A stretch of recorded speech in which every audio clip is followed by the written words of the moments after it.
नमस्कार दोस्तों मैं सरिता आपका अपने इस चैनल में एक बार फिर से स्वागत करती हूँ।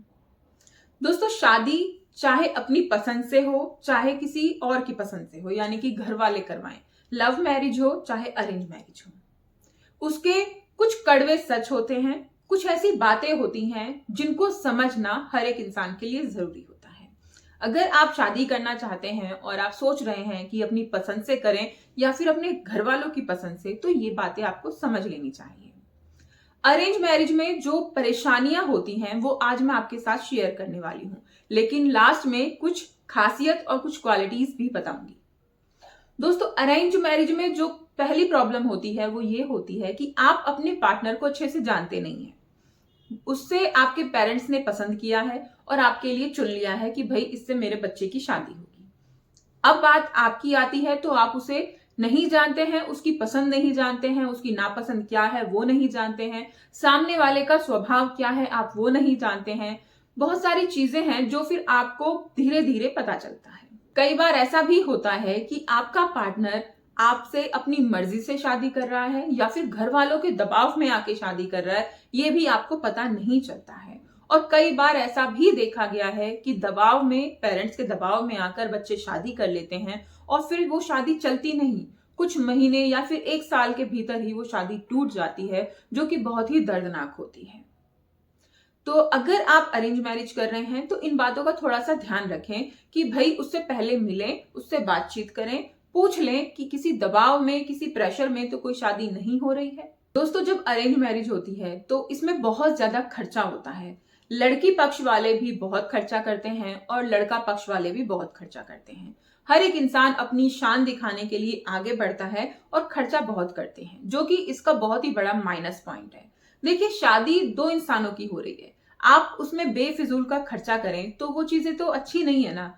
अगर आप शादी कर रहे हैं और अपनी पसंद से या फिर पेरेंट्स की पसंद से कर रहे हैं तो जितना हो सके उसे लो बजट में कीजिए। उस पैसे को आप अपने फ्यूचर के लिए इन्वेस्ट कर सकते हैं, जिसको आप वैसे ही बर्बाद कर रहे हैं, बड़े बड़े बैंक्वेट हॉल कर रहे हैं, खाने में वेस्ट कर रहे हैं। तो इन चीजों को ना आप सिक्योर करके, इस पैसे को सिक्योर करके अपने फ्यूचर को आप सेव कर सकते हैं, कोई काम कर सकते हैं। ये भी मुझे इसका माइनस पॉइंट लगता है।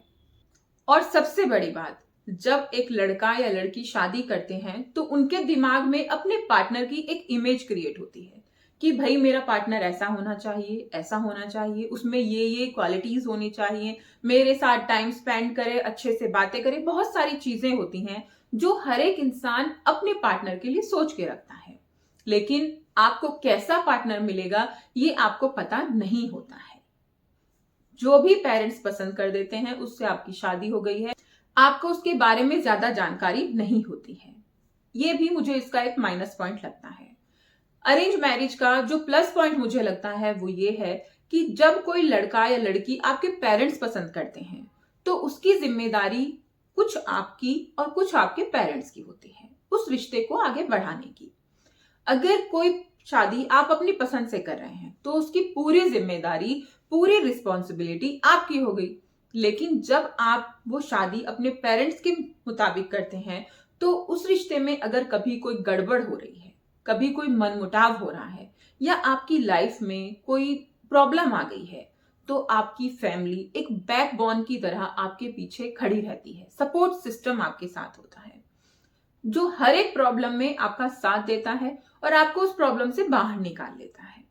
अगर कोई परेशानी इतनी बड़ी है कि भाई आप उसका सामना नहीं कर पा रहे हैं तो आप अपनी फैमिली का सपोर्ट ले सकते हैं। लेकिन अगर आप अपनी पसंद से शादी करते हैं तो उसकी जिम्मेदारी पूरी आपके ऊपर होती है। फिर चाहे कोई भी कंडीशन हो, कोई भी सिचुएशन हो, आपको खुद ही हैंडल करनी पड़ती है। दोस्तों, अरेंज मैरिज का मुझे एक प्लस पॉइंट और लगता है जो आजकल के टाइम में मुझे लगता है कि ठीक है, जरूरी है। जब आपकी शादी किसी इंसान से होती है, आदमी से होती है या किसी औरत से होती है, तो एक दूसरे को समझने में ही आपको थोड़ा टाइम निकल जाता है और फिर आपको ये भी लगता है कि भाई दूसरे के घर से आई है, अभी कुछ नहीं जानती है, मुझे कुछ नहीं समझती है, तो आप धीरे धीरे उसे समझते हैं और अपनी बातें उसे समझाते हैं, जिसमें काफी सारा समय एक दूसरे को समझते समझते ही निकल जाता है। फिर अगर आप लव मैरिज कर रहे हैं, अपनी पसंद से मैरिज कर रहे हैं, उस शादी के मुझे लगता है दोस्तों कि टूटने के चांसेस बहुत ज्यादा हो जाते हैं, क्योंकि बहुत सारी चीजें आप एक दूसरे की पहले ही जानते हैं और बाद में आप उन पे ना टोंट मारने लगते हैं कि भाई तुम तो ऐसे हो, तुम तो शुरू से ऐसे थे, तुम तो ये थे वो थे, क्योंकि वो चीजें सामने खुल के आने लगती हैं।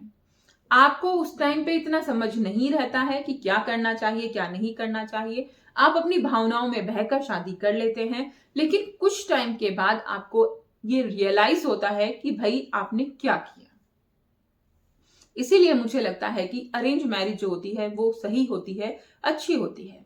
अगर आपने कोई पसंद किया है, कोई लड़का या लड़की कोई भी आपने अपनी शादी के लिए पसंद किया है, तो कोशिश ये कीजिए कि अपनी उस पसंद को अपने परिवार की पसंद बना पाओ। उस पसंद को, जो आपकी पसंद है, उसे आपका परिवार भी पसंद कर ले। अगर ऐसा होता है तो बहुत ही अच्छी बात है। इससे दो काम एक साथ हो जाएंगे। आपकी पसंद के इंसान से आपकी शादी हो जाएगी और आपके परिवार को भी वो चीजें परेशान नहीं करेंगी, टूटेगा नहीं और आपको परिवार का सपोर्ट भी मिल जाएगा। अगर ऐसा हो तो अपने परिवार से बातें जरूर कीजिए, अपने परिवार से शेयर कीजिए, क्योंकि दोस्तों परिवार के बिना आप कितने दिन रह लेंगे? 1 साल 2 साल, लास्ट में आपको रियलाइज होगा, एहसास होगा कि मेरा परिवार मेरे लिए कितने मायने रखता था। तो ऐसी सिचुएशन ना हो, इसलिए अपने पेरेंट्स के साथ सारी बातें खोलकर शेयर करें और उनकी रजामंदी अपनी शादी के लिए जरूर लें।